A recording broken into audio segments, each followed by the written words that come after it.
Welcome to the Rose Show podcast. Thank you, everyone, for joining us. I have the utmost pleasure of being here with an amazing woman in business and finance, Ayesha Tariq, CFA.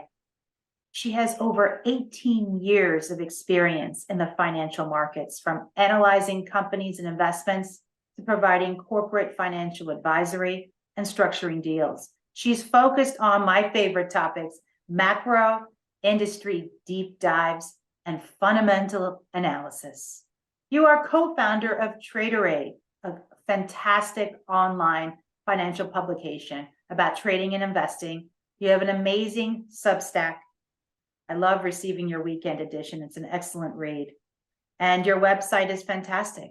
So how are you doing today in Dubai?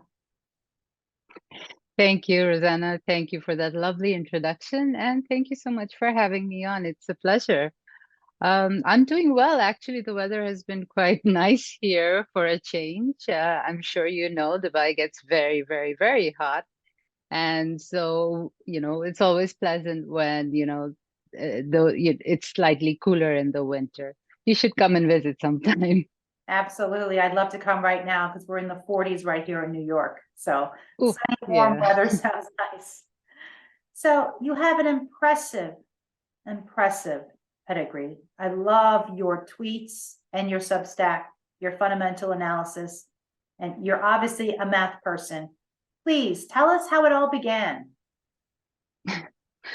Well, interestingly enough, it didn't begin with finance or math. So I did study business in college, but my major was marketing, and I was all set to have, a career in advertising or in marketing. For me, the ideal place to join would have been Procter and Gamble, or in our side of the world, Unilever. But as luck would have it, I decided to join a bank, which was the last place I wanted to be. But at the time, Standard Chartered had a fantastic program for, recent graduates, and part of the program was, cycling through the entire bank and going overseas for training. So it sounded like a great program. I got in. Luckily, I was one of three people to get in that year. And yeah, the rest is history. I've been in banking ever since. So I stayed with Standard Chartered for a little over 10 years. I was very lucky to be placed with corporate banking, and corporate banking is probably one of the most interesting segments within the bank. I know people, think very highly of investment banking and all of that, and which is great. Investment banking obviously pays a lot, big bonuses. But I kind of fell in love with corporate banking because it wasn't just looking at companies from the outside in, it was looking at companies from the inside out, right? And we had to be close to our clients. We had to be so close that we had to know what they ate for breakfast. So I was focused on local corporates, which meant large local corporates, which meant that homegrown companies, right? And you need to learn these companies all the way from the security guard outside to the CEO on top. And it was a fantastic way for me to learn about business, about how entrepreneurs think, how people grow their companies. And CEOs can be very grateful when you help them out, obviously. I mean, if you're their banker, they're very close to you. And you get to learn so much from, veterans in the industry, right? You get to learn about businesses, about industries. And that's basically where I fell in love with, studying companies. And I've never gone back after that. So after Standard Chartered, I joined another regional bank here for 2 more years. And then one of my clients kind of poached me and asked me to join his team. So I was head of his treasury. I worked very closely with him. And he was the owner of the group and quite possibly one of the smartest people I've ever met. So it was an excellent role. I had a lot of fun.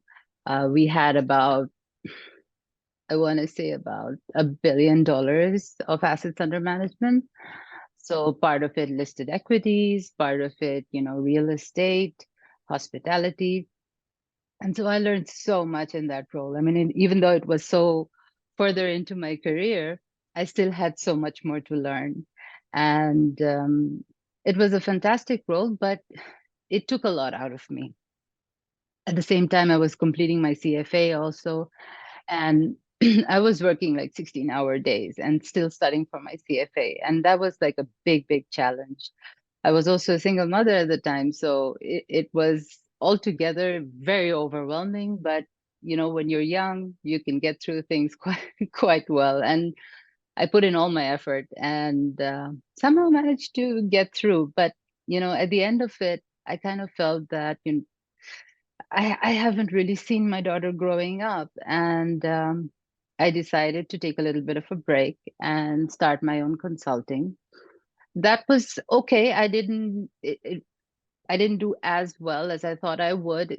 Starting a business is always really difficult. You face challenges that you never think that you would, and it's a real grind. So I did that for a little while, and then COVID hit. So things started to really take an awful turn. Luckily, I got a consulting contract with some of my ex-bosses who were starting up a syndications desk at a regional bank here. And so that was very interesting. I helped them, set up that desk, buying and selling loans in the secondary market. So I did that for about 2 years until I joined TraderAid last year. And then, yeah, so that's the journey, and here I am. Amazing story. You answered quite a few of my questions in one response. Thank you so much. And it's those challenges and being an entrepreneur. I admire your spirit, especially being a single mom, and you did your CFA at the same time. That's amazing. How did you do it? How did you manage? I mean, the challenges, and then was it the mindset? You must have had a positive mindset and must have seen the opportunities unfolding. I guess failure wasn't an option for you. It wasn't, and it's never been. So, uh, my mother's a doctor, my aunt's a doctor. So, I come from a family that's my grandfather was a fighter pilot. So, I come from a family that's, achievement is very high up there, right? And I think part of that had to do with, how I am. My mother is still working, even though she can retire. She's old enough to retire, but she still likes to work. So, it's a lot. It's got to do a lot with my family upbringing as well, where we're all people who like to achieve. We're all people who like to excel, and I've got some of that in my blood, thankfully. I like to read. That really helps. That helps enormously. I mean, with everything that I do, and everything that I've been able to do, I think having the ability to read a lot is so important, and we don't realize this readily nowadays. So I think these two things kind of helped me, but it was also the willpower. I mean, the way I would do it is I would open my books every night without fail, even if it was for 5 minutes. So I kind of built a habit, and it didn't matter. Sometimes I fell asleep with my books in bed, but it's okay. I mean, even if it means that I read like half a page, but I tried never to break that habit. And that's something that I've tried to do continuously, to try and build habits, build routines. And that's helped me a lot with work, with studies, with everything. I love that. Habit and routine, consistency and discipline, and keeping with that reading. I agree with you completely. Learning is key. And I'll tell you, the market and the macro keeps us learning every day.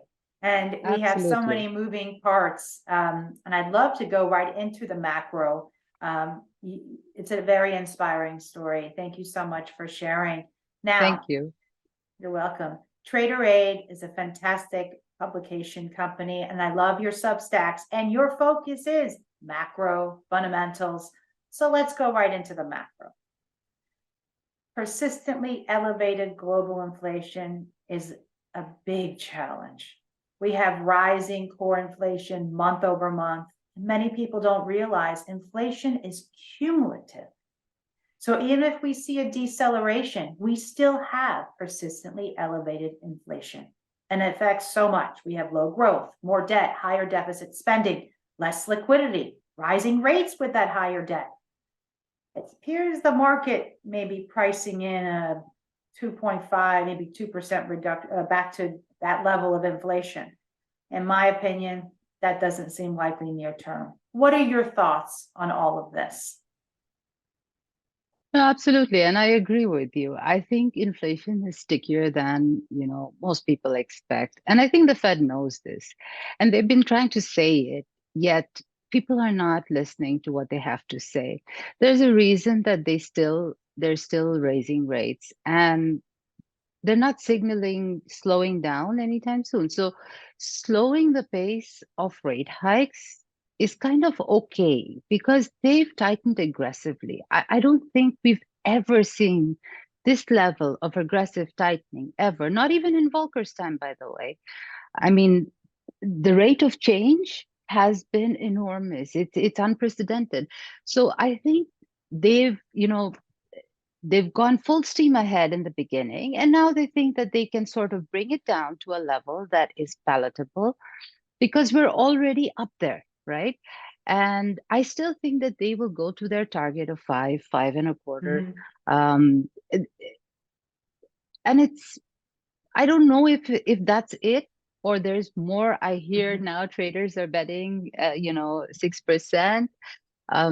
Jamie Dimon thinks it could go to 6%, and I would sort of listen to that man. He knows what he's talking about. So I don't know if we stop at 5.25 or we go to 6%, but either way, this level of interest rates, they're very high. And so coming back to your inflation point, you're right. I mean, we do have inflation so inflation has been rolling over, but there will come a point where it will stay at that level. And as you said, we will have a persistently high level of inflation. Now, it's not going to be at 8, 9%, but even at 4, 5%, even that's a lot of inflation in the economy, particularly given where it's going to be, right? So we're seeing the inflation in food, we're seeing the inflation in gasoline. So we're seeing inflation in stuff that's essential, healthcare. So I think what people need to understand is it's not just the level of inflation going down. So the inflation at the top has come down in stuff like luxury boats, discretionary items, goods, those kind of things. But this is where it gets tricky, right? Because now we're at the level where we're seeing inflation in food and we're seeing inflation in staples and essential and necessary items. And this will take time to come down. So you're going to see margin compression for sure, and you're going to see the effects of inflation for sure. And you're going to see it in the companies, in the discretionary companies, in some of the industrials. You're going to see it in various sectors. But in the staples business, I think we still see prices remaining higher than normal. Exactly. And that's, to me, most important, how it affects the consumer. The data is one part, but when the consumer gets pinched as they are, that will affect consumption. And then businesses will have further reduced profitability from less consumption, less purchasing, plus they already have margins compressed with rising rates, higher cost of debt and capital, production, labor, and the list goes on. So we also, even though we have a strong labor market, I think in time that factor could change quite rapidly. What are your thoughts on the labor market overall, its current tightness? And I believe it's due to a lower labor participation rate, which could very quickly turn around. What are your thoughts into this year and next with that, please? Yes, I think this tightness in the labor market has surprised a great many people, like macro experts and even the Fed. So it's felt almost as if, when Jay Powell was talking about the labor market during the last FOMC press conference, it almost felt like he was skeptical about how tight this labor market is. But, we can go back to exactly what he's been saying and exactly what you pointed out, that there is an imbalance in the supply and the demand side. So you have Mhm. people not wanting to come back to work after COVID. You have people who've retired because of, the liquidity and, being flush over the last 2 years, or not 2 years, but prior to 2022. You have people who like working from home, like me. I have permanently chosen to work from home now, right? And I'm sure there's a lot of people like this where, we have the setup, we have the ability, we have the technology. And so it's just so much easier for us to work for ourselves or work from home, and we can still make a decent living and get by. And I think people don't want that, high flying lifestyle anymore if they can have comfort. So I think COVID has changed a lot of things for us. One other thing that I did want to mention as well is I think a lot of people are still suffering from the effects of COVID health wise. I think a lot of people haven't been able to come back to work because, look, I know a lot of people think COVID is just a flu, but it can affect different people differently. And we have to appreciate that. Not everybody has the same kind of health. And, I think it has taken a lot of people out of the workforce. So what we see right now is a low unemployment number, but that's because we don't have people wanting to come to the workforce. So the way unemployment is calculated, obviously, it only calculates people who actually want to work, right? So the number of people who are out of jobs, but they want to work. And if those people don't want a job, then that's not, taken into consideration. So and a lot of these job cuts that are happening, I do think that they will translate into a higher, rate of unemployment, but it always takes some time. So, for example, I know at least for banking how it works. If you are a very senior employee, you get 6 months. If you are a middle tier employee, you get 3 months. And if you're a junior employee, you get 1 month, right? So all these announcements that came out, it doesn't mean that these guys are going to be out on the street tomorrow or going to be looking for work tomorrow. Not to mention, they will also get a payout, something that, in banking, we call the golden handshake. So once they get that kind of payout, they don't really need to look for work immediately when they know that the economy is in trouble, right? So what they'll probably do, most likely, is some of them might go into business for themselves, just like we are doing right now. And some of them might actually just wait it out because of the payout they got. And so I think we will see this, let's say, odd level of tightness in the labor market, but that doesn't necessarily mean things are not breaking under the surface. This is my take. I love that take. I don't like it, but I love it. I love that you speak the truth and you're very transparent about what you're seeing. And I have to admit, I agree with you completely. I think it's important to look at other data points like the Beveridge curve, fill rate, looking at claims, unemployment's only one data point. And exactly as you said, a lot of these people who may get laid off have the goal. I love that golden handshake, like a severance pay, and they're not looking for work right away. So there's so many different data that we could look at. And, I think Powell in one of his many speeches alluded to that and saying it's not necessarily just the unemployment number he's looking at, but a lot of factors with softening the labor market. Excellent points as always, Ayesha. I appreciate that. Let's go on to GDP and slowed growth. I love the points that you made. And, I have to say, it's very refreshing to hear you speak of the mass government spending.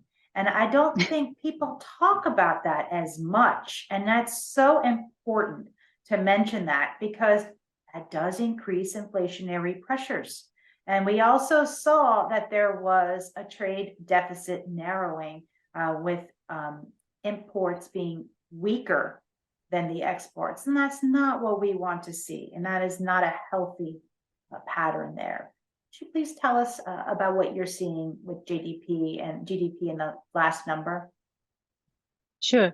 So first of all, let's just admit that the GDP did come down, right? So I know it's not negative, and because it's not negative, people are saying, like, rejoicing that we're not in a recession. But sequentially, the number is coming down quarter over quarter.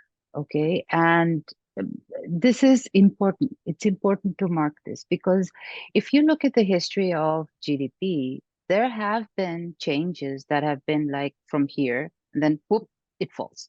Okay, so it's happened. It happened last year as well, right? We saw 2 quarters of negative GDP. Now, whether it's technically negative or we're in a technical recession or not, um, I think we're in a slowdown, and we're at a longer or rather a prolonged period of slowdown is probably just as bad as a recession, okay, if not worse. In terms of what's under the surface of the GDP, so this time I did take a deep dive into the GDP, and what's interesting is all the factors that we want a healthy GDP to look like. So all these factors that should drive the GDP and make it look healthy is not what's making it, go up or like stay at 2.9, let's say. It's driven by inventories, which is not a sticky part of the GDP. We all know what happened over the last 1 year.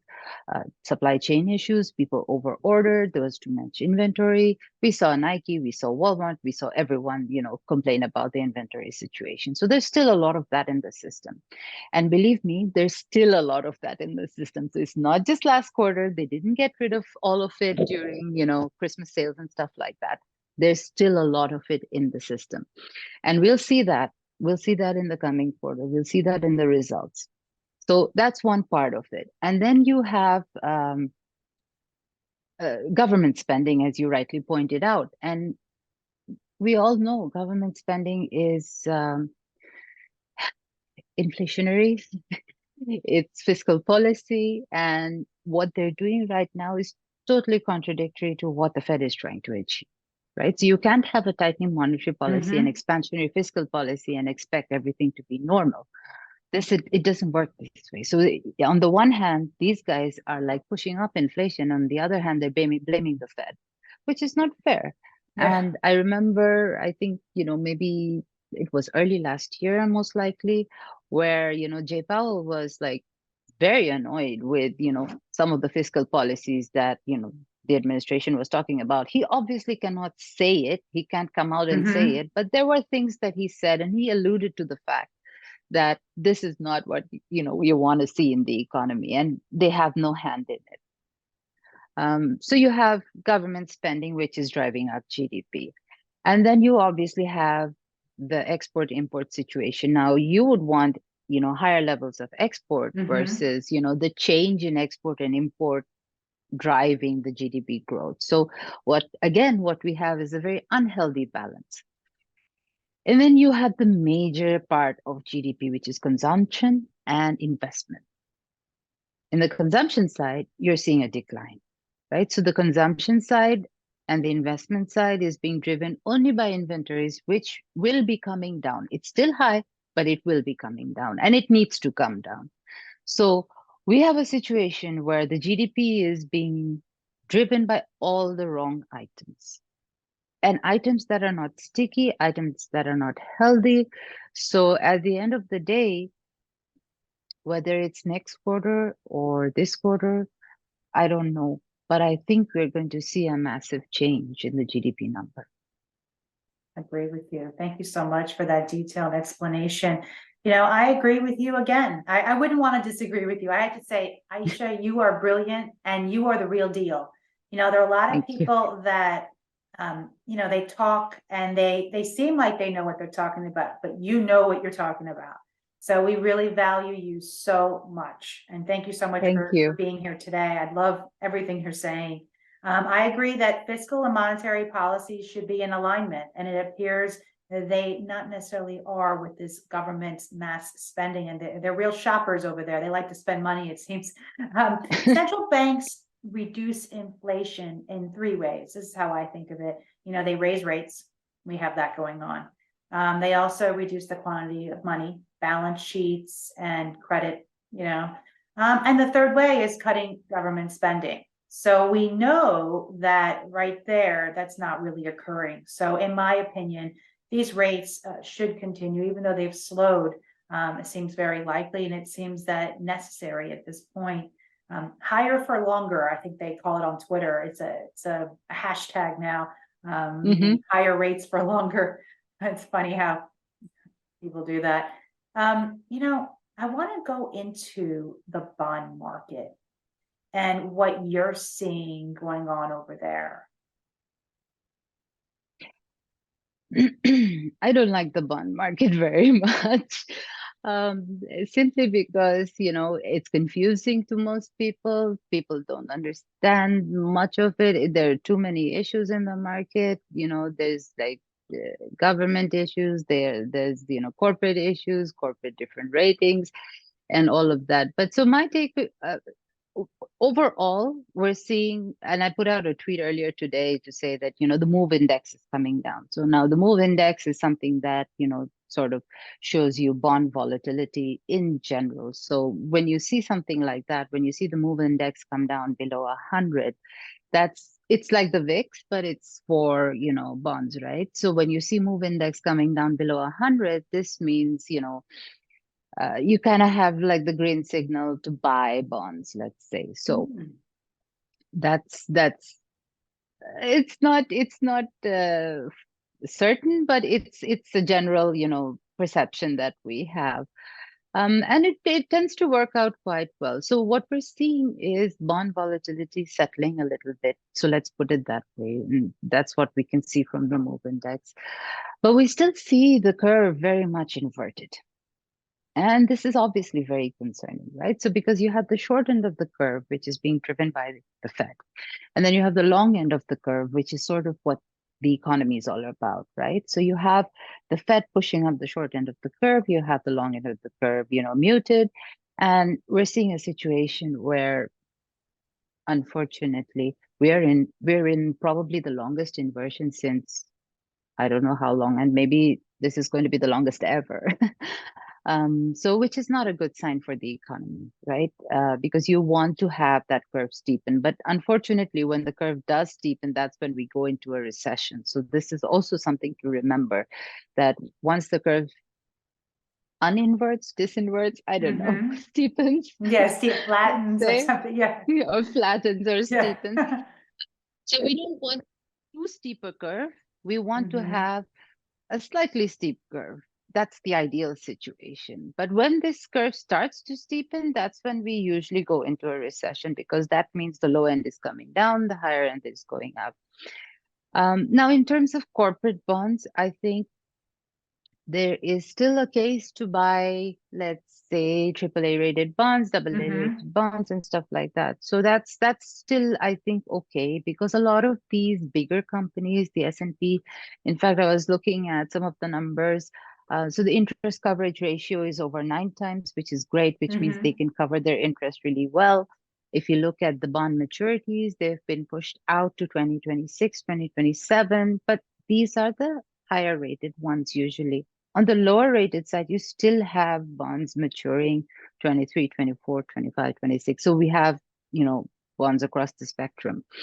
And where high yield is concerned, unfortunately, high yield has been super strong for some reason. People still think that, everything's going to be okay. There's not going to be any defaults. There's not going to be any of that stuff.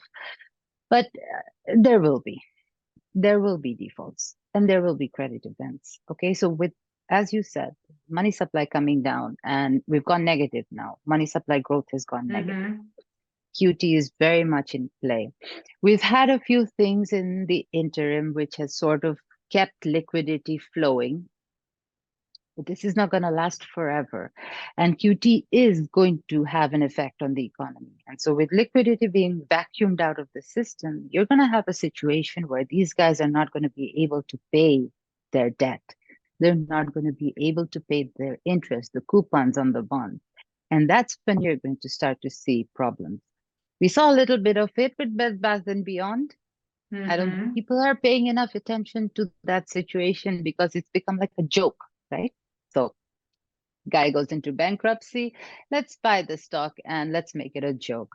But underneath the surface of this joke lies a real company doing real things, and it's breaking. And something like this will be multiplied over and over and over again. And this is going to spread. And it will spread like a contagion because that's how things break in the Mm-hmm. economy. So I wrote an article today as well, and I put in one of my favorite quotes from Ernest Hemingway, where, from The Sun Also Rises, it's from his book. And it says, how did you go bankrupt? And the answer is two ways: gradually and then suddenly. Mm. And that's exactly how the economy moves. Things start to happen very gradually. 2008 was building from what, 2004, Mm-hmm. 2005 onwards, Yes, right?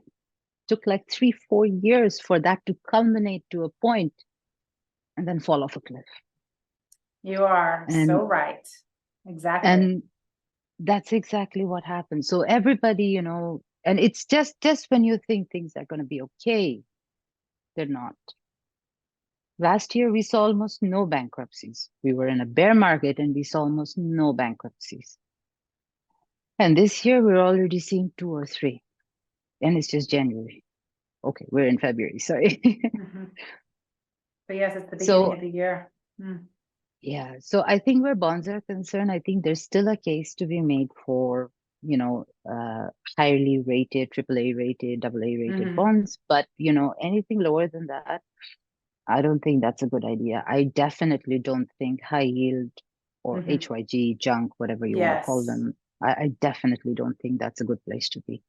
Agree. Absolutely. High risk of default. I agree with you. We have to always think of that. And thank you so much for that. It's like a refreshing to hear that because I lived through, 2000, 2008, and I saw it happening exactly as you described. I actually was in commercial real estate. I had my own brokerage during that time period, 2004 until 2009, until I just moved over into this business that I'm in now and focus on this one. But it took time, and everyone thought everything was okay when they were giving out teaser rates on all those loans. And I Hmm. remember that everyone was getting loans, everyone was getting a The mortgage ninja broker loans, license. right? Yes. And yes, yeah, and then everyone was getting a mortgage broker license. Everyone was coming into real estate. It always works that way, and it's when that Hmm. euphoria comes in. And then, I have to say it, it's unfortunate. I feel bad for all the people who get hurt by it, but it's actually healthy to have that tightening of the belt because it's just that party cannot go on forever. And at some Right. point, it's just too much. And I think we're experiencing that free money we had in 2020. That's really the cause of I mean, there are a lot of factors, but that free money and bringing loans down to 0% really did us much more harm than the Fed raising rates right now. People are like, oh, the Fed raising rate is what causing a recession. It's like, no, actually, this is a result of us having all that free money going to these riskier assets that now those riskier assets need to keep refinancing at higher rates in order to get capital. That doesn't bode Hmm. well for these, as you said, riskier assets. And there should be plenty of defaults coming up, and it will take time and it's gradual. Absolutely. Now, this leads me to the word you mentioned, recession, Hmm. stagflation. What are your thoughts coming up this year and next? Do you think stagflation could be a likely outcome with this low growth and high inflation environment? So I think we're already experiencing that. And so I think we go this way, that way, this way, that way. A little bit of, recession, a little bit of slow growth. But again, whether you want to technically define it as a recession or you want to define it as stagflation, that's besides the point. The point is we are in for trouble and we are in for pain, right? So what I'm seeing for sure is an earnings recession, which will pull us into a recession. And I actually just put out an article on that today on Twitter. And just to add to that, we've launched a new service as well, only around macro. So this is me and Mayhem. We've both launched it together to sort of dig into these kind of macro concepts. And so one thing I've been noticing that, and I've been talking about an earnings recession for maybe 3 months, 3.5 months now. I've been nagging about it like a broken record. And I guess I was early at that time, but it's if you study these companies closely enough, you can see it coming. You can see the signs. Like, Walmart was a sign, Nike was a sign. So inventories building up is a classic sign of a recession coming. Classic sign. It's one of the hallmarks of the business cycle. So it's, as much as people want to say things are different this time, some things are not. Some things are exactly the same as we've always seen them to be. It's the historical cycles are playing out. Maybe you have a different name for it, but it's exactly the same.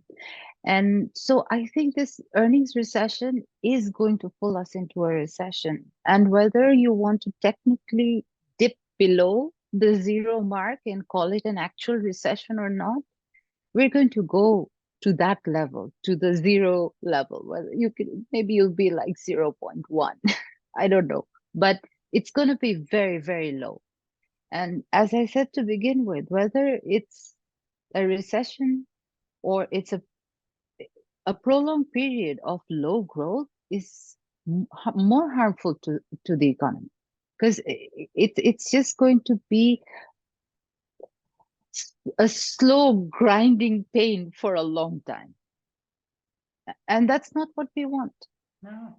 And add to that a higher level of inflation, as you're saying, we're in for some real trouble. We have, people being let go. We are seeing excess savings, being eroded. The savings rate is one of the lowest we've seen in 40 years.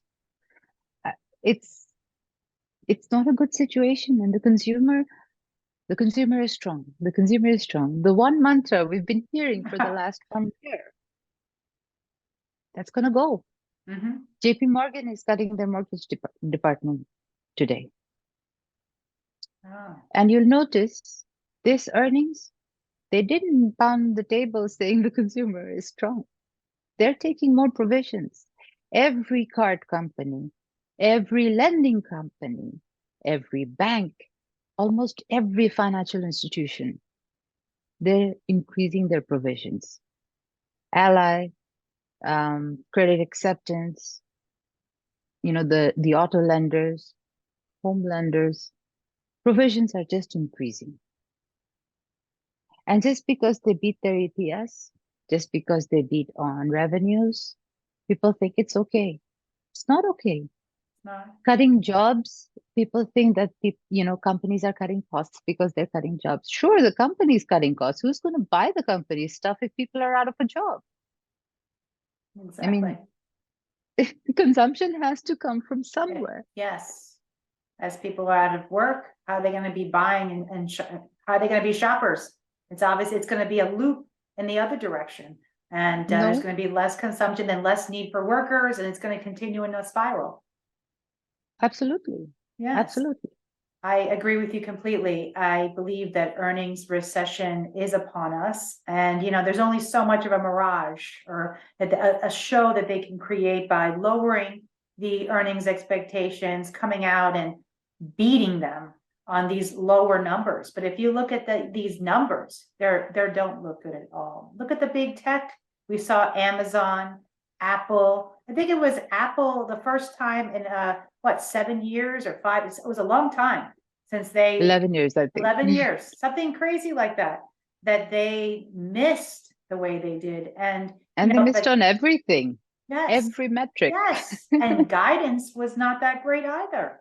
I mean, No. it's just, I think Amazon of all those four, the top four, I think Amazon's the only one who beat on revenue, but it was minor. And that didn't even mean much. You look at their guidance, they gave a big window for guidance. That just shows how much uncertainty there is in the future. Really was unsettling for me looking at those numbers. 2 quarters back to back of declining earnings year over year seems very likely. And It's not likely. It's a given now. the given. Because I was looking at the numbers today, and so you have energy that's, beat, and it's 68% growth. Despite this, you have a blended earnings decline of 5.3%. So that's negative 5.3% for Q4. And this time, forward earnings estimates for this quarter, so quarter one, which we'll report next, is already minus 4.9. Oh, So it's a given now. yes, it is absolutely a given with those type of declines. Now we know I think it's wonderful that not only do you have experience with the macro side, but also the micro side, having studied all those companies. So you know how compressed these margins are. It's higher cost of goods sold, higher operating expenses. But since COVID, there's also a lot of new fees, being in the business world and, in the corporate world, I have my manufacturing business. We have so many new labor fees, IAS surcharge here in New York. There's just it, and then the turnover expenses from the mismatch and the imbalance in the labor force as well. Mhm. There's a lot of that going on. So there's just so many fees that, and there's elevation, and people don't realize inflation works both ways. It also affects the top number, the revenues, and increased prices also they inflate that revenue. We have Yes. revenues being upheld, not necessarily by higher volume or output. So you start coming down a little bit in that inflation as we have, you're going to see that revenue come down significantly. And that's not going to look good for these already compressed margins. I mean, corporate earnings are way under pressure, in my opinion, and it should continue. And as you said, gradual. It's a long process. So I'm thinking this could persist, at least another year or more. I mean, it's very possible. We could start seeing maybe a recovery, maybe 2025. I'm going to throw that number out there. It could be some time. What are your thoughts? Yes, I do think it could be sometimes. So for this year, I see an overall decline of about 12-13% Ooh, in the significant. earnings so in the earnings per share for the S&P. So I was just doing all this math today, and that's why I can speak to Love it. it. Yeah. Yeah. This is thank you so So much. It's great to hear this raw data right now. Thank you. you're welcome. 12%, that's significant. Are these in nominal terms? So earnings per share. Wow. So Yeah. so I'm looking at about $190 for the S&P. Oh, okay. And then if you and then if you put that, so last year we ended at around 210, 220, I want to say. So and if you put like $190 and you put the 25-year PE, you come to somewhere around 3,200 on the S&P. So that's one of my targets, right? And then I also did like the old-fashioned intrinsic valuation, with equity risk premiums and the bond rate and all of that, and modeling it out. So if you look at how the trajectory is, you cannot have a decline this year and then boom, increase next year if things remain the way they are. And I'm not modeling that the Fed will be at 5.5%, forever. So even if I model in a cut for next year in the rates, I still see earnings, staying muted. So you might have an increase because this year, if it goes down by 13%, you'll have easier comps for next year, right? So you will see a slight increase, but it's not going to be a 10, 20, 30% increase. So consequently, you are not going to be seeing the S&P go to 6,000, contrary to what people say, or at least that's the fair value version of it. So I think you're right. These things will continue. As you rightly said, inflation coming down will reduce revenues as well. There are certain sectors that I did point out, and if you look at, back-tested models of these sectors as well over various recessionary periods, you will see that the sectors that do less bad, nothing does well in a recession, let me just put it out there first. But the sectors that do less bad tend to be staples, healthcare, and utilities. For the simple reason that these are necessities, right? So they can get away with keeping their revenues or pricing slightly higher. So think of a bag of chips. They increase the price. So I know Arts brands, they increase the price, I think, from $1 to $1.25. They're not going to take it down. They're not going to take it down, right? So, and they don't need to, because people will still buy at $1.25 because they have that pricing power, right? These are staples. Yes. Same with healthcare services to a certain extent, to a large extent, actually, because of everything that's happened during COVID and, postponing healthcare and postponing surgeries and going to the doctor and all of that.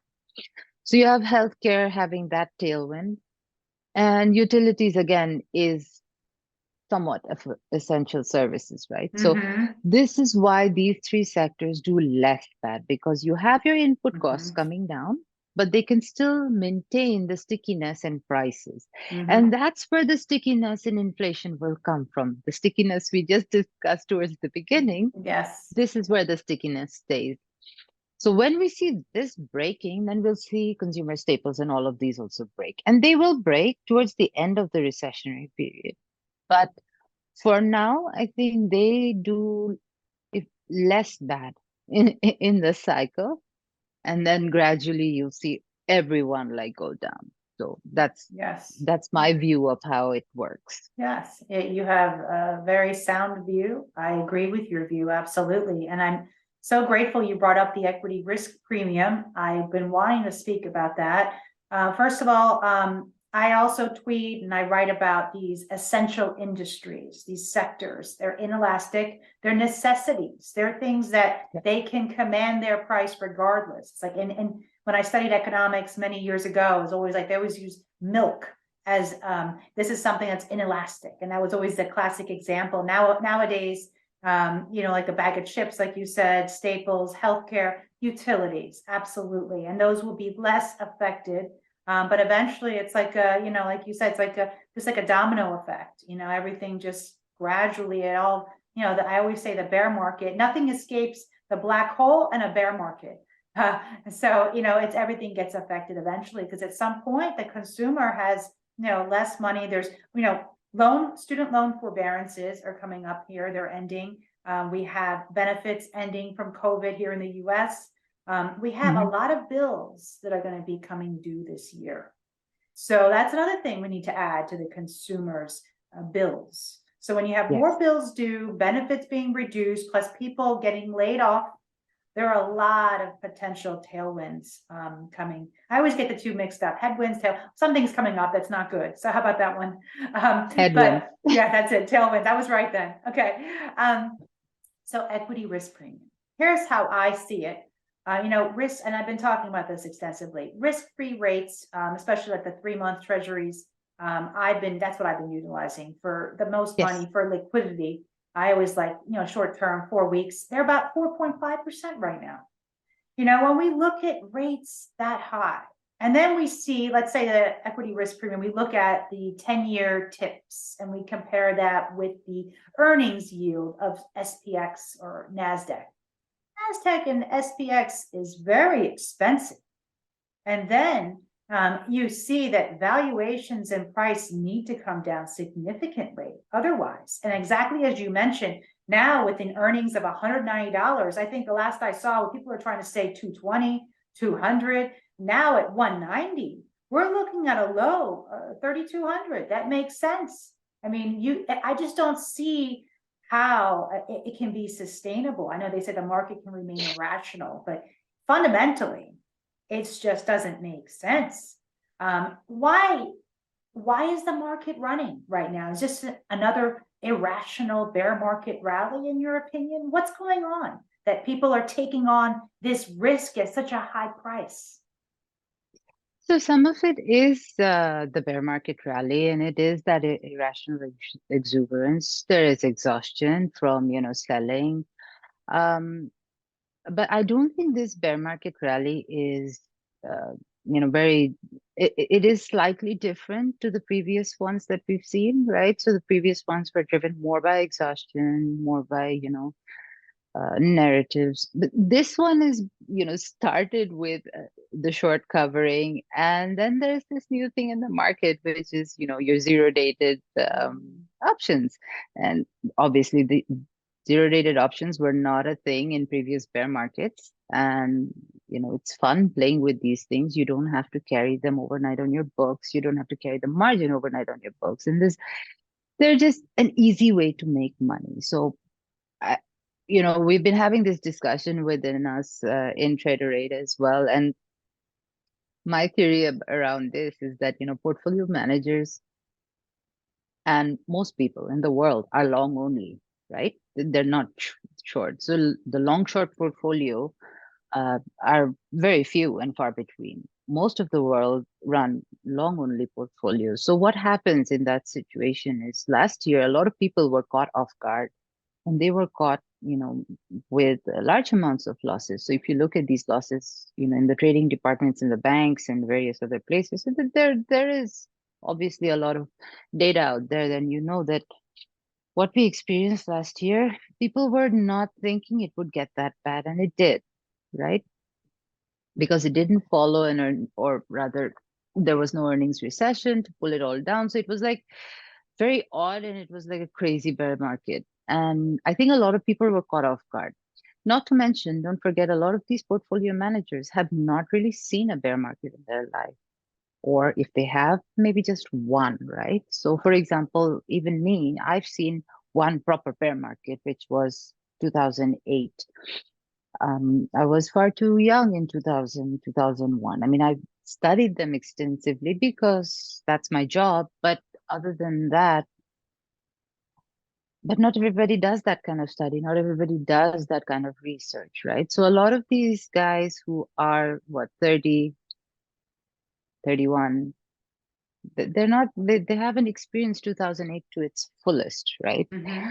They don't know how scary it was to be a banker during those days. It was the worst profession in Mm-hmm. 2008. We were the most hated people in the world because apparently we broke the world. But anyway, so I think it's a situation where now people are trying to make up for those losses. And you see people, heads rolling, you see staff being cut. You're going to do anything to protect your job. And therefore, this will come from the top down. So there'll be MDs, there'll be, executive level people saying, what, do whatever it takes to make money. So you have a lot of institutions playing these lottos, playing all these things in the market. And that's driving this level. Because if you see these charts that have come out, right, like massive levels of call buying, Mm-hmm. massive levels of options activity, can't be done by retail. It just cannot. The levels are too high. These are the big boys playing the game. Mm-hmm. Excellent analysis as always. So I think, and this is something we've been discussing extensively at Trader 8, like within us, Mm-hmm. and I just put myself in their shoes. And I've been in their shoes, right? Having to make targets, can't, Mm-hmm. book a loss. 2008, I see my friends leaving left, right, and center. I know I have to make my numbers or else I'll be out as well. Mm-hmm. So, and it's just like that. And so I put myself in their shoes, and what would I do? This is exactly what I would do. I would make money any way I can, any legal way I can. And Mm-hmm. it's legal. What they're doing is legal. Wow. Love that. That is the truth. Agree with you. Thank you so much for that. That's a great way of looking at it. Not only are you a fundamentalist, but you also did some great technical analysis there. And I noticed that on your last, I think it was your last Substack, you wrote about the accumulation distribution line with the on-balance volume. And Yeah. that you made that comparison, and it was suggesting that it was driven by some short covering. Is that still going on right now, you think? Yes, there is some of that as well, particularly in the smaller stocks, right? So if you look at the floats of these stocks, you'll see there, a large portion of their floats are short or held short. And that sort of, when they cover, then this drives the market up.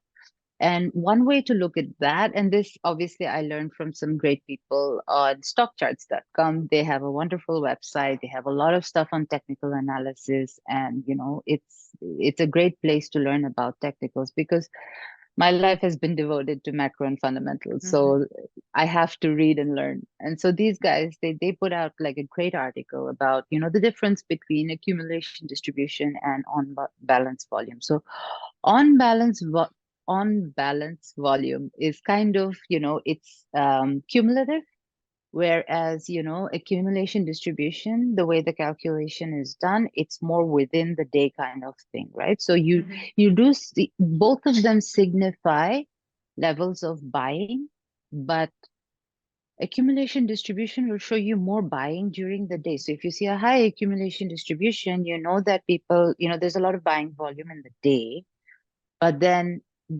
do they hold it overnight? Is it like accumulating, or is it sort of um, cumulative over the time period? And that's something that you can see in the on balance volume. And so when I Mhm. looked at it, I think that was last to last week, there was a divergence between the two. So that signifies that a lot of this is short covering versus actual bullish buying in the market, or actual positions being taken in the market.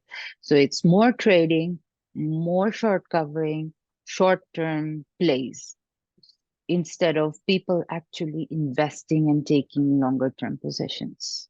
Very excellent analysis. That's very important to know for us long-term investors. It seems that people aren't necessarily buying for the long term right now, and rather utilizing the zero DTE. Is it safe to Mhm. say that you're not a zero DTE kind of person yourself? I'm not. I do play with options. I do. I do not as much. I actually like commons. I like shorting better, and it's just safer that way because for me, because I like having. If I need to, I'll hold. If my thesis is going short on something, and I've developed this thesis by looking at the numbers, studying the company, really knowing what I'm talking about, I'm going to see it through to the end, whether there's short covering or not. So I have been holding on to some very, very painful positions for quite some time because of this rally. But guess what? Earnings came and they broke down just as I thought they would. Mm. And I made my money and I got out. Ah. So it doesn't work out 100% of the time. I have been wrong and I will be wrong, and I may be wrong all the time. But there will be positions that I will take where, let's say, 9 out of 10 positions will eventually work out. And because I don't care how long I hold the money, I'm not in a hurry. I'm okay with waiting until, earnings come or the catalyst comes. Something will come and it will break the company because I can see it. I can see it in the numbers. I can see it coming. Mhm. I can see it in the industry. I can see it in the macro.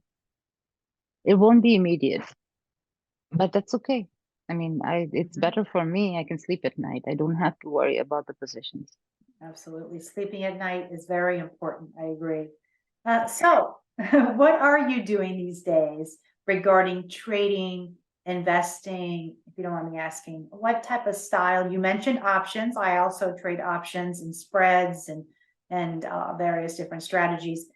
What are you doing? What are you looking at? Any ideas you can give us would be great. Thank you.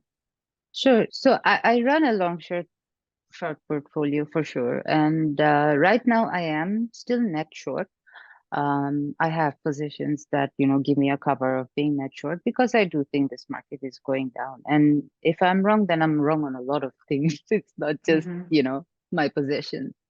So I do have that cover, but at the same time, I also do take long positions. I do have swing longs, and some of them are in staples, some of them are in healthcare services. So XHS is quite interesting. It's a very slow moving ETF, but I do like the health services. Um, some staples, some industrials. Okay, so but I'd be a little careful around industrials now because they are starting to break down and some of the earnings are coming out, negative. So I'd be a little careful around those. I have shorts in some of the terrible companies out there. So like Lyft is a horrible company. I'm short that. It's horrible. I'm Yeah. short, yeah, I'm short retail, some choice retail companies, which I think are going to do poorly, apparel, luxury, discretionary, that kind of stuff. Um, in terms of tech, I'm neutral on tech. I hold Apple, and I'm not going to short Apple. And I always say I never bet against Apple. I just don't. It's just one of my mantras. I'd rather not be in it, like I won't touch it, but you know, I'll only be long Apple. I do own Berkshire Hathaway because I'm a big fan of Warren Buffett. Hmm. Um, so those are my two staples, Apple and Berkshire. But other than that, yeah, so I move around stuff. So with earnings season coming and stuff like that, I think, some of my retail plays have worked out really, really well. Like I was short this company called One Water Marine, which is like a luxury boat company. Mm. Apparently, for some reason, people thought buying luxury boats would be a thing, but earnings told us it's not. No. So, yeah, so I take like positions like this, speculative kind of stuff. I don't mind because I don't mind holding. Uh, if it's not going my way, it's fine with me. I mean, I'll hold until it will go my way because I know my thesis will play out 9 out of 10 times. I love it.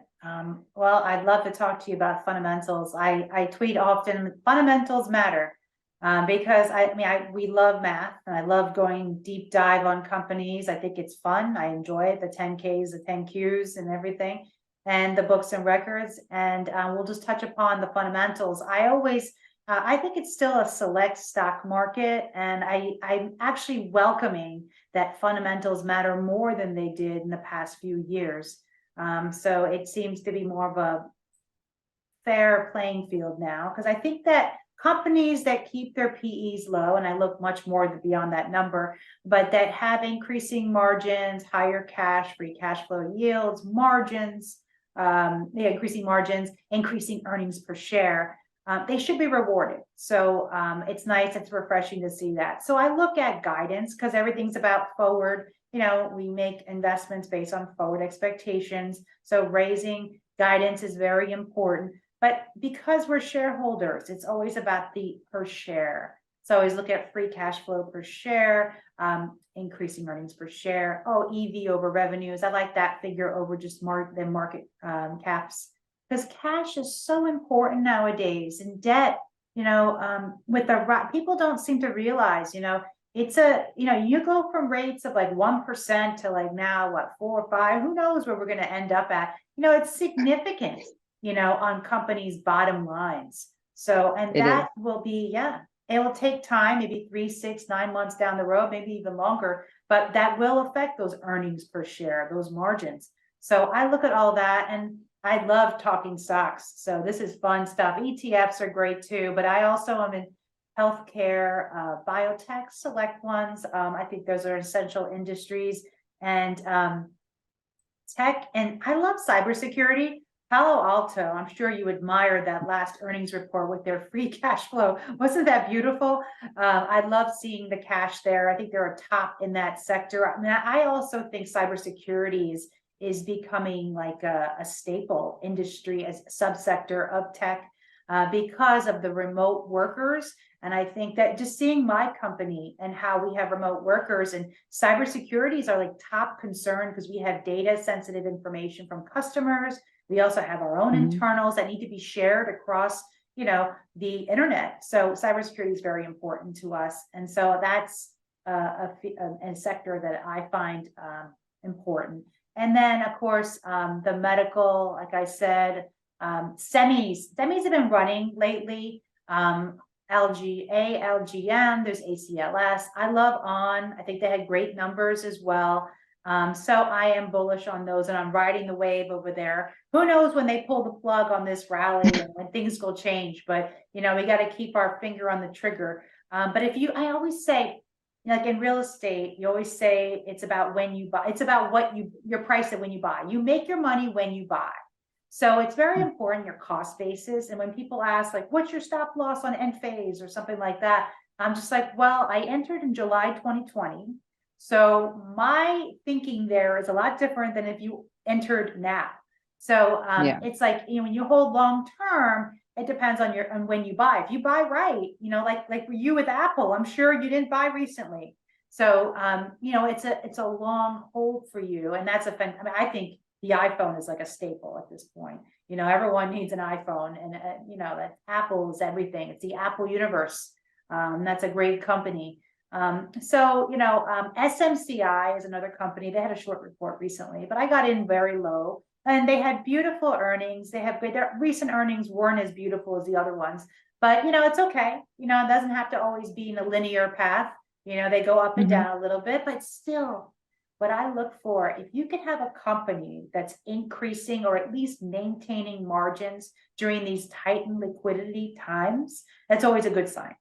And we grew significantly as a company in 2008. And I share this with you because I know you probably find this fascinating like I do. We love talking business. It's important to remain liquid and to seize opportunities when they arise. And during these times, these challenging times, and I'm an old dinosaur. I lived through 2000, unlike you. So I remember those times. In 2008, the tightening liquidity, there were so many opportunities, but we didn't see it at the time. I had a lot of competitors that folded. And we were a little different, and we took a different approach. We remained very lean with our books and records. We reduced our debt, and we were able to seize those opportunities. And we diversified vertically and horizontally. And we are the company we are today, I have to say, due to the opportunities that opened up for us during those difficult times. And I think that, right. And so streamlining operations is key. It's efficiency is number one. And we started doing that with our company as well. We reduced all our short-term debt to nothing. I mean, we have just long-term debt and we minimized that. And those were at fixed low rates from the previous time. So, and being very savvy, I think it's very important. So I look for that, just like you have experience with companies from the inside out. It's like I apply that as well. So I look at corporate companies on the stock exchange the same way.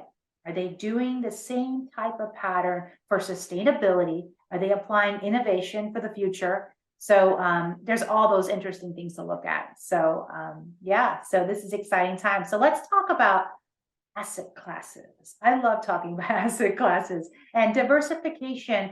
To many people, diversification means they pick up a tech and maybe a consumer staples. And to us, being in the business, we're familiar. We know diversification among asset classes means much more than that. So let's talk about commodities, lithium, gold, ag. How are you feeling about all those commodities? And also, you are amazing with energy. So let's give us your thoughts on that commodity as well, oil, natural gas. Sure. So for me, diversification is not just looking at different asset classes, but also looking at different countries as well. Yes, so that's another way that I also look at diversifying. And I have no issues buying any country in the world, because it's once you understand the macro, you can kind of understand other countries, you can understand, how things are going. You can obviously invest and balance your books accordingly. So in terms of commodities, I think gold, so towards the beginning of the year, I sort of, said that gold would be something of interest to me. So gold miners, particularly the junior gold miners, are doing relatively okay. And I think there will be consolidation in this industry. So we just heard from Newmont, they're buying out a smaller company called Newcrest, I believe. And I think when we see consolidation of, these kind of things going on in the industry, we're going to see the smaller companies, because they're the targets, will see, their prices increase. And this is, the same for the energy industry as well. I think we're going to see a lot of consolidation there as well. Going back to what you said about, managing the balance sheet and doing all of that, that's exactly what the big energy companies have done.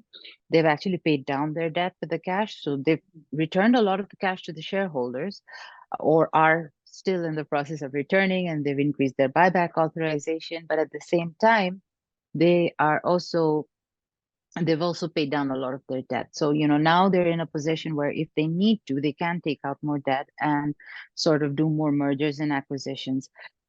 And I think this is a time when we will see this across various sectors. So you have gold, which is bullish. I'm bullish on gold. In terms of oil, I think oil in the interim, we see, the price bobbing along somewhere between 70 and 80, up, down, which is still quite high, by the way. If you see past recessions, the oil price has been much lower. So compared to the situation, I think oil is still holding up quite well, even though it's come down a little bit. I mean, it's not $100, but I think it's still holding up quite well. And that's because we do have underinvestment in this sector. And when you look at even big oil, they're returning money to the shareholders versus actually, investing, because they want the price of oil to be higher in order to have return on their investments. So it's a whole big mess there. And I think, we've moved somewhat in the right direction over the last 2 years with oil prices being higher. But I think there's more work to be done in that department. I think in the second half of the year, we do see an increase in oil prices, particularly because of China reopening. That will drive not just oil, but a lot of the commodities. So copper, if you see, it's been enormously strong. And I think copper, it's weird that copper is strong because, we call copper Dr. Copper, right? And we call them Dr. Copper because they're supposed to tell the health of the economy. So if we think that the economy is going to be weak, we should see copper prices actually go down.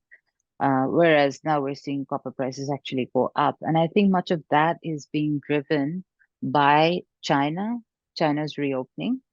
But at the same time, it goes back to the same issue of underinvestments, right? So the war last year opened our eyes to the fact that we have been seriously underinvesting in the essentials, in the essential commodities, right? So we've focused so much of our wealth and our money and our investments and time and energy into tech and trying to make sure that, we have the next generation of everything.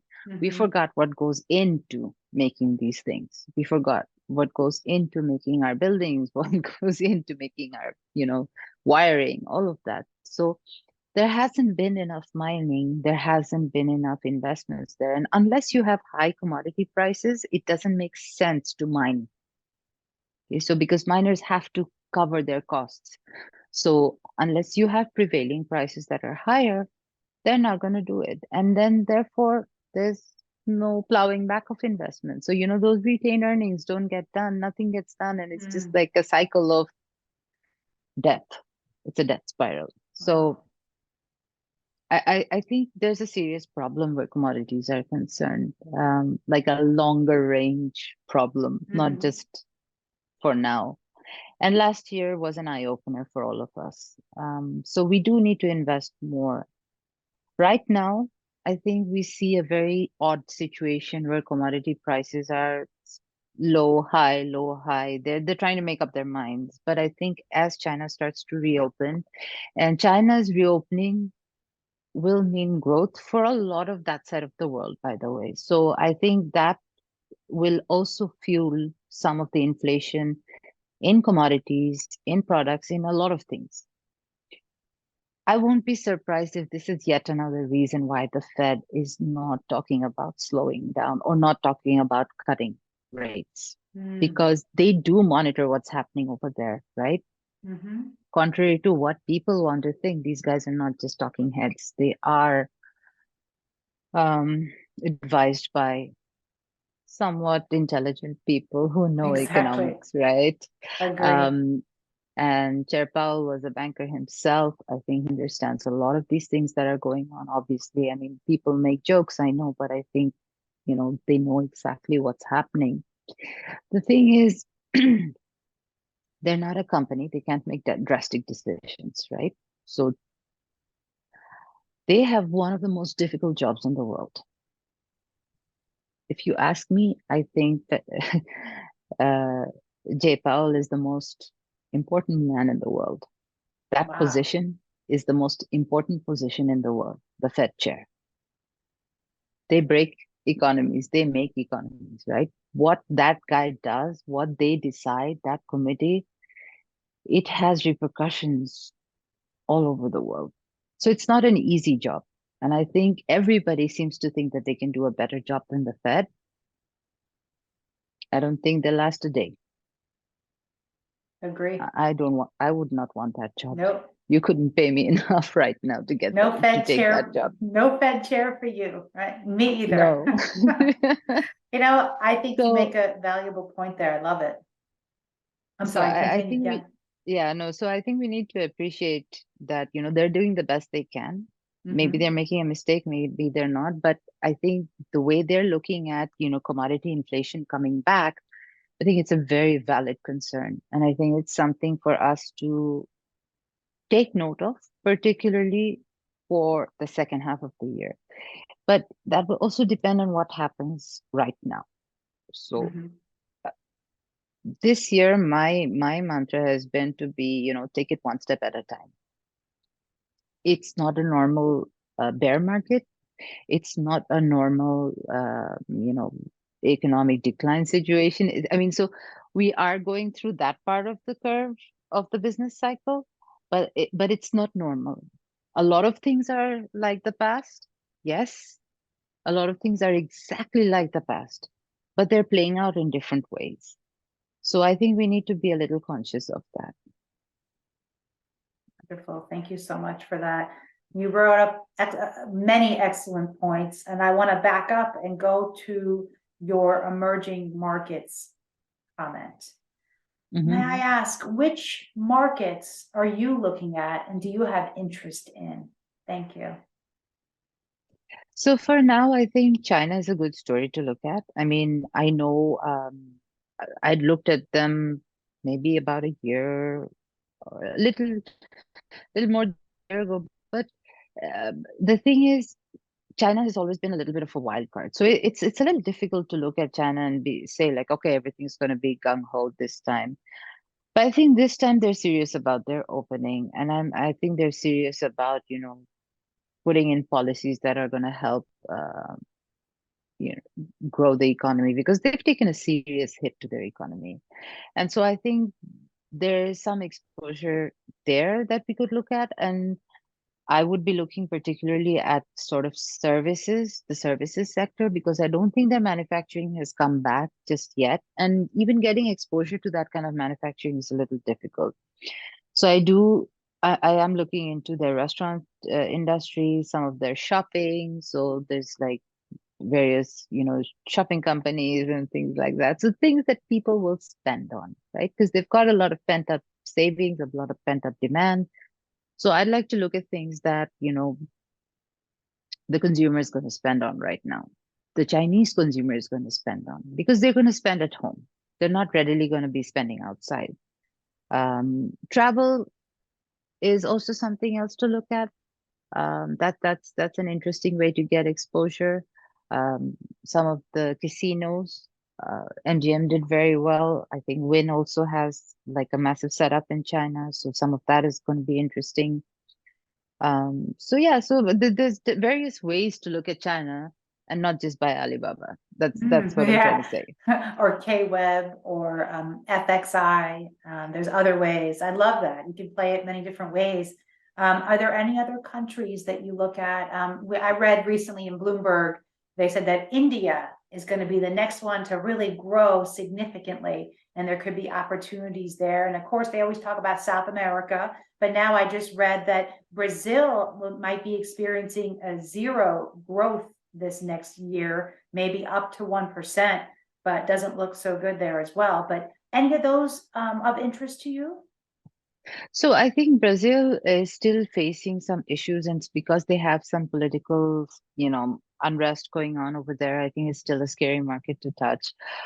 In terms of India, I think India was poised to do very, very well, but recently with everything that's happened with their stock market and with this big company Adani going, having issues in the short report and all of that, I'm sure you've heard, Yeah. yeah. So I would say let's take a break there. Let's take a breather before we look at India again. And I'm saying this not because I think there's anything wrong with Adani or I think there's anything wrong with the stock market there. I have no opinion on that. I don't know enough about the company to sort of make a judgment call there. But what I could say is I've seen stuff like this happen, right? So, and when you have an issue like this in a country and such a big conglomerate, they were like massive, they are massive, right? So people tend to get scared, and that sort of flows through the investor sentiment. So, just from an investor sentiment perspective, I would say let's just be a little cautious. In the long run, I think they would do fine, but I think just for now, we just be careful.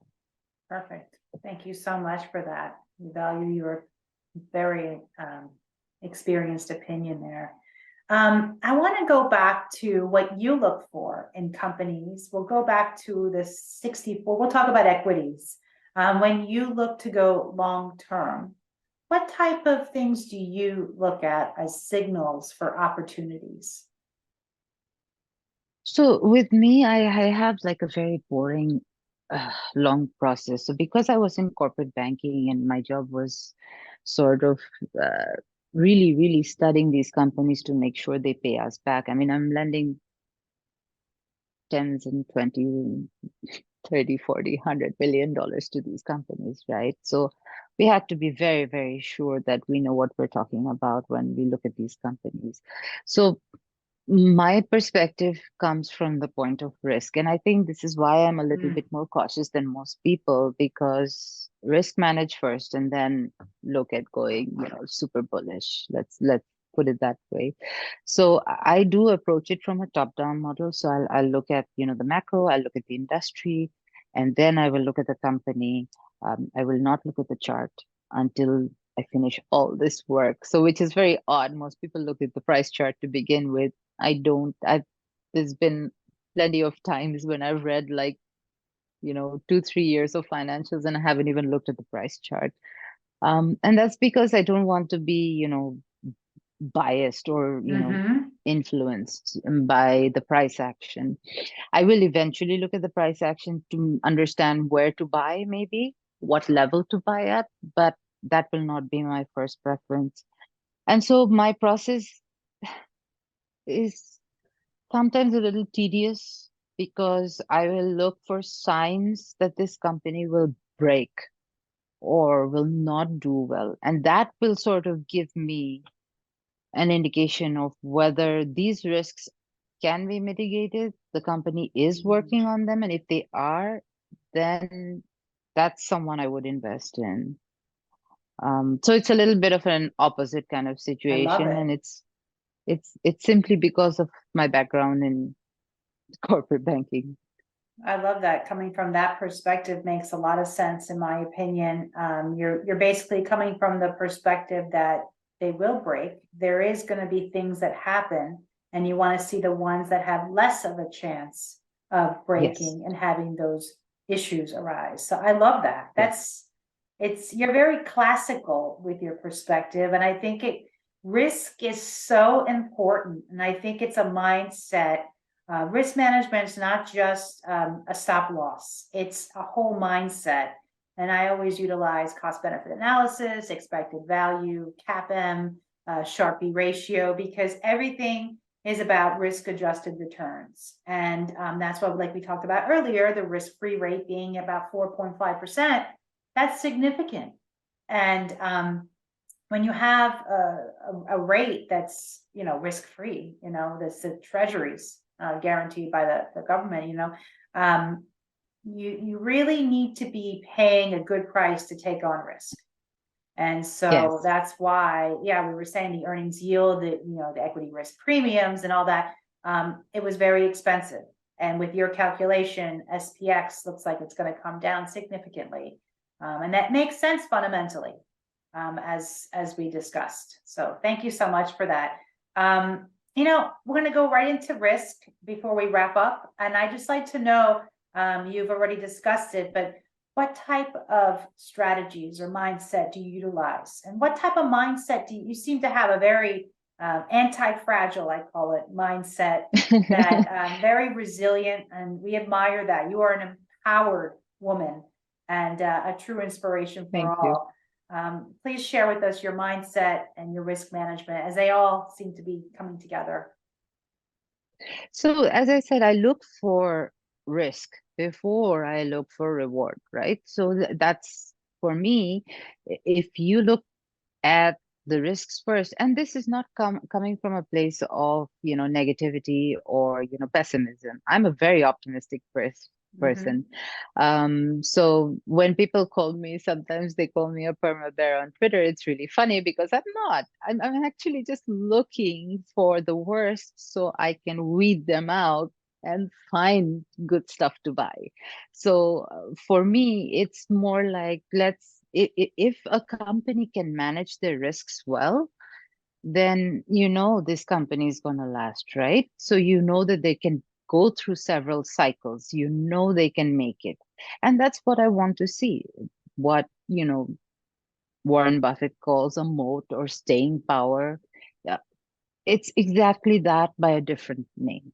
So, and I think it's a little bit of, I don't know. I mean, it comes from experience. It comes from looking through a lot of financials, a lot of companies. I've looked at thousands of balance sheets, and there are things that will pop out to you, right? And I look for that.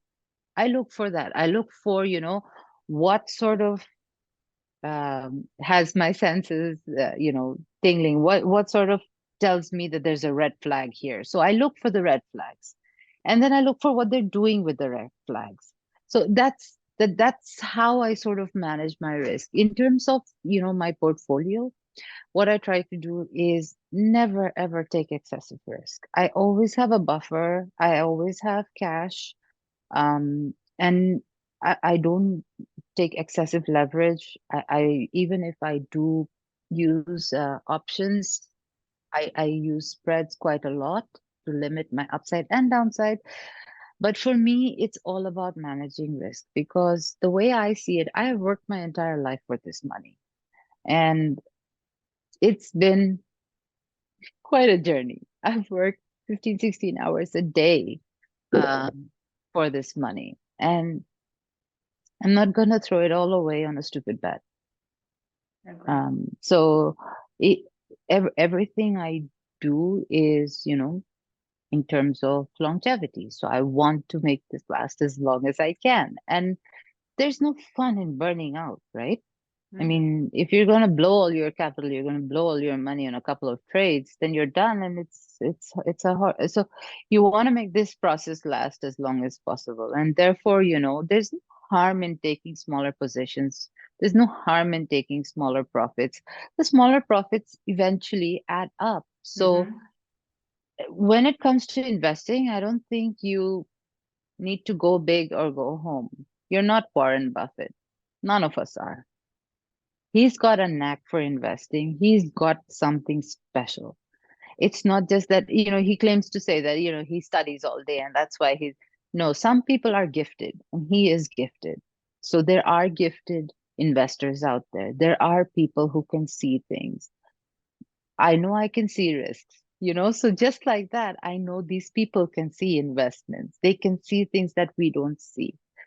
And therefore they can go big or go home. And they usually go big and they do well, right? So, but we are not them. And by the time we get there, we'll be too old. So I think taking risk should be incremental. It shouldn't be all at once. And I know people won't like what I have to say, but after last year, maybe they will listen a little bit. I love what you have to say. I think it's refreshing to have someone as brilliant as you, and you're also so honest and transparent. You are a true asset, not only to Twitter, but to the whole financial community. And I'm so grateful to Thank have you. met you. You're amazing. I Thank want to you. just, you're welcome. I just want to add a little to that because I always have to add something, I guess. Reduced position sizing is key. And that's what I've been utilizing for quite some time. Small wins add up, exactly as you said. I think we are of the same mindset. And so, you don't have to go big or go home. It's that whole mentality, it borders on gambling. And I just think that investing and being a traditional investor for so long, it's been, oh gosh, it's going to date me. Think over 25 years. And what it does is I've learned that investing is boring, and it should be. If it starts getting too exciting, then I have to really stop and question, am I gambling? Is this getting to the point where my risk is getting too high and I'm not seeing it because there's opaqueness. We don't see everything that's there, and that we may not realize that we've taken on more risk because we're winning right now. But that winning can very quickly turn to losses. So we need to always check our risk first. So I completely agree with you. And, when you touch upon Warren Buffett, I call that, I studied behavioral economics, and decision sciences is one of my fields of study. And we talk about it, we say expertise-based intuitive decision-making. And what happens is after years and years, like you said, you get too old at that point. But after so many years of expertise in a certain activity, some people it takes less time. Warren Buffett probably took less time than many others. They gain an implicit knowledge, a tacit knowledge, it's called. And us being well-read as you are, I'm sure you're familiar with all this phenomena.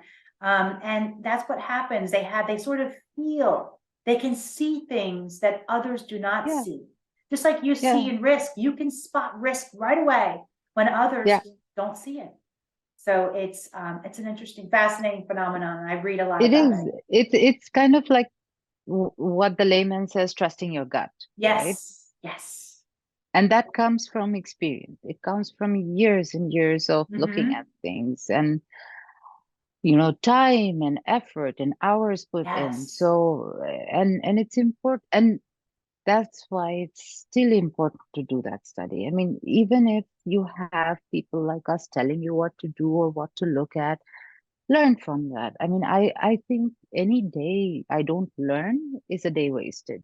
So, and investing is not easy, as you said. It is boring, but there is excitement in the fact that you have so much to learn out there. Agree. I love learning. I think we both love learning, and I try to read as much as possible. I'm with you on that. There's so many great books, and I love the books behind you. I can tell you're very well read. I love it. So thank you so much, Ayesha.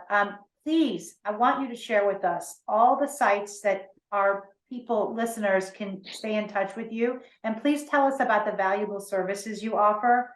I really appreciate that. Sure, thank you. So I have my personal website, AyeshaTariq.com. That's a Substack, and I have a free, I put out a free weekend newsletter covering macro, covering the markets, a little bit of recaps on earnings, and a little bit of learning as well where the macro is concerned. But I've also turned on paid services. So once or twice a week, I will put out, stock picks. I will put out, any in-depth macro, discussions and things like that. So that's my website, ayeshatariq.com. We have Trader Aid, where I'm a partner with two fantastic people. Mayhem, who's a trader, excellent at macro. And then we have Horse, and he's an excellent day trader, one of the best I've ever seen. So we bring together, expertise from three different, backgrounds, trying to cover macro fundamentals, swing trading, and short-term trading. And then, as I just said, Mayhem and I have started something on macro, exclusively on macro and fundamentals, and that's called Macrovisor, macrovisor.com. So you'll find all of this on my Twitter, which is at Ayesha Tariq. Wonderful. Wow, how exciting. There's a new one now. I thought I Yeah. saw that. That's awesome. Congratulations on that. And I wish you much success. And I thank you Thank so you. much. You're welcome. I thank you so much for joining us today. We've learned a lot. I've definitely learned a lot, and that's what I love to do. So thank you so much for everything. And thank you to all the listeners. Until next time, have a wonderful day.